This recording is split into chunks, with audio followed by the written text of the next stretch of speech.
తేజ కిచెన్కు స్వాగతం. నేను మీ తేజస్విని. మీరందరూ ఎలా ఉన్నారు? నేనైతే చాలా బాగున్నాను. ఈరోజైతే నేను డిఫరెంట్గా పూరీలు చేశాను. చాలా బాగున్నాయి. తింటే అసలు ఇలానే కరిగిపోతాయి నోట్లో, అంత బాగున్నాయి. ఇవి కావాలనుకుంటే సబ్స్క్రైబ్ చేసుకోండి, లైక్ చేయండి. ఇప్పుడైతే నేను మిగిలిపోయిన అన్నం ఉన్నా సరే, వేడి అన్నం అయినా సరే, అంటే వేడిది చల్లార్చుకొని ఈ విధంగా మనం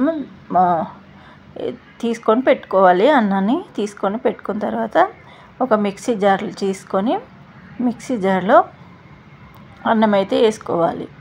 అన్నం వేసుకొని ఇందులోనైతే ఒక 3 పచ్చిమిర్చి, అంటే అన్నానికి తగ్గట్టు పచ్చిమిర్చి ఒక 3 చించుకొని ఇలా మధ్యలో చించుకొని వేసుకోవాలి. ఇప్పుడు ఇందులో తగినంత సాల్ట్ కూడా వేసుకోవాలి. పిండికి దీనికి తగినంత సాల్ట్ వేసుకోవాలి.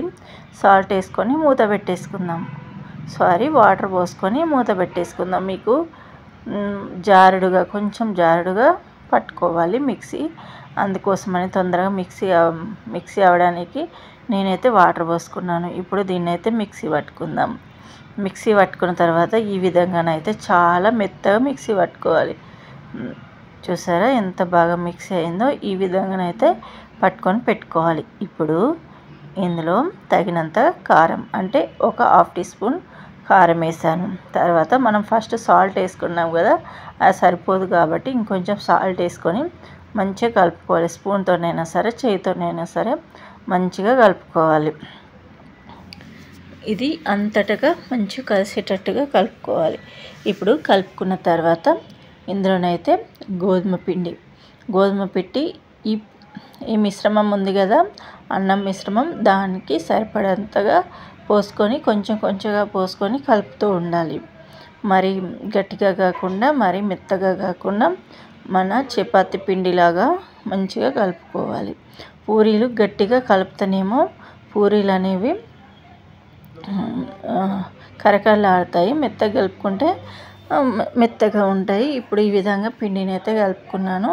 నాకైతే అదే అన్నంతో సరిపోయింది. మీరు ఇంకొన్ని వాటర్ పోసుకొని కలుపుకోవచ్చు. ఇందులోనైతే నేను ఆయిల్ పోసుకొని మంచిగా కలుపుతున్నాను. ఎందుకంటే ఆయిల్ పోయడం వల్ల చేతికి అంటుకోకుండా ఉంటుంది. దీన్ని ఎంత మంచిగా కలుపుకుంటే అంత మంచిగా పూరీలు అనేవి వస్తాయి. అందుకోసమనే చాలా బాగా కలుపుకొని ఇప్పుడు దీన్ని ఇలా చేసుకొని మూత పెట్టేసుకోవాలి. ఒక 5 నిమిషాల పాటు మూత పెట్టుకోవాలి. అంతే సరిపోతుంది. 5 నిమిషాల తర్వాత మూత తీసి చూద్దాము. చూసారా ఈ విధంగా అయింది. దీన్ని మళ్ళీ ఒకసారి మంచిగా కలుపుకొని ఇప్పుడు ముద్దలైతే చేసుకుందాము. మన పూరీలకు ముద్దలైతే ఉంటాయి కదా, ఆ విధంగానైతే దీన్ని చేసుకోవాలి. ఒక 5-6 సార్లు ఇలా అనుకొని ముద్దనైతే వేసేసుకుందాము. చూసారా ఈ విధంగా ముద్ద వేసుకొని పక్కన పెట్టేసుకుందాము. అన్నీ ఈ విధంగానే చేసుకోవాలి. మొత్తము చేసుకున్నాము. అన్ని ముద్దలు అయితే రెడీ అయిపోయాయి. చూసారా మనవి బాల్స్ అయితే రెడీ అయిపోయాయి. ఇప్పుడు దీనికి ఆయిల్ అయినా పెట్టుకోవచ్చు, లేకుంటే పొడి బియ్యం పిండితోనైనా పూరీలు అనేవి చేసుకోవచ్చు. నేనైతే ఆయిల్ పెట్టుకున్నాను, మీరు పొడి చల్లుకొని చేసుకోవచ్చు. ఇప్పుడు ఒక్కొక్క ముద్దను తీసుకొని ఈ విధంగా ఒత్తుకోవాలి. మంచిగా పూరీలా ఒత్తుకుంటాము, కూలబట్టి ఒత్తుకోవాలి. ఇప్పుడు మన పూరి అయితే రెడీ అయిపోయింది. కూలతో ఒత్తుకున్నాను. ఇప్పుడు ఒక ప్లేట్లో పెట్టుకోవాలి. మనము నూనెతో చేసాము కాబట్టి ఇలానే పెట్టుకోవాలి. మన పూరీలన్నీ అయితే రెడీ అయిపోయాయి. చూసారా మొత్తం రెడీ అయిపోయాయి. అన్నీ ఈ విధంగా చేసుకొని పెట్టాలి. డీప్ ఫ్రైకి సరిపడా ఆయిల్ అయితే పోసుకున్నాను. ఆయిల్ పోసుకొని మంచిగా వేడి చేసుకోవాలి. హైలో పెట్టుకోవాలి. ఆయిల్ అనేది ఎప్పుడైనా సరే పూరీలు చేసేటప్పుడు హైలో ఉండాలి. ఇప్పుడు పూరి వేస్తే పొంగుతుంది. హైలో ఉండడం వల్ల పూరి అనేది పొంగుతుంది. చూసారా ఎంత బాగా పొంగుతుందో? ఒక సైడ్ తిప్పిన తర్వాత నూనె ఇంకా బాగా కాలాలి. ఒక సైడ్ తిప్పిన తర్వాత ఇంకో సైడ్ అయితే కాలిన తర్వాత ఇంకో సైడ్ అయితే తిప్పుకుందాము. పూరీలు రోజు ఒక రకం పూరీలు చేస్తున్నానండి.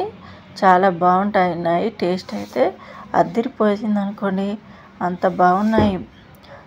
మనం సాంగ్ పాడుకుంటూ మంచిగా పూరీలు చేస్తూ ఉంటే అసలు ఉంటుంది, చాలా బాగుంటుంది. పూరీలు అనేది ఇష్టం లేని వాళ్ళు ఎవరు ఉండరు నాకు తెలిసి. పూరీలు అందరికీ చాలా ఇష్టంగా తింటారు. స్వీట్ పూరీలు కానీ, మామూలు పూరీలు కానీ, ఇంకా చాలా రకాల పూరీలు అందరు చేసుకుంటూ ఉంటారు. మసాలా పూరీలని ఇలా చేసుకుంటూ ఉంటారు. నేనైతే ఇప్పుడు అన్నంతోనైతే చేశాను. ఒక సైడ్ కాలిన తర్వాత ఇంకో సైడ్ ఇలా తిప్పుకోవాలి, అది మంచిగా కాలాలి. కాలిన తర్వాత ఇప్పుడు దీన్ని తీసి ఒక బౌల్లో వేసేసుకుందాము. అన్నీ ఈ విధంగానే వేసుకోవాలి. ఇప్పుడు మన పూరీలు అయితే రెడీ అయినట్టే. ఇంకోటి కూడా ఇలానే వేసాను, ఇది కూడా మంచిగా పొంగుతుంది. చాలా బాగా చాలా బాగా పొంగింది. అన్ని పూరీలు ఇలానే చేసుకోవాలి. ఇంతే, మన పూరీలు రెడీ అయిపోయినట్టే. మొత్తం అన్ని పూరీలు ఈ విధంగానే చేసుకోవాలి. మీకు ఈ పూరీలు బాగా నచ్చాయని అనుకుంటున్నాను. ఈ పూరీలు సూపర్ టేస్ట్గా ఉంటాయి, చాలా బాగుంటాయి. తిని చూడండి. ఇది కనుక మీకు నచ్చినట్లయితే తేజ కిచెన్ ఛానల్ని లైక్ చేయండి, షేర్ చేయండి, సబ్స్క్రైబ్ చేసుకోండి, కామెంట్ చేయడం మర్చిపోవద్దు ప్లీజ్.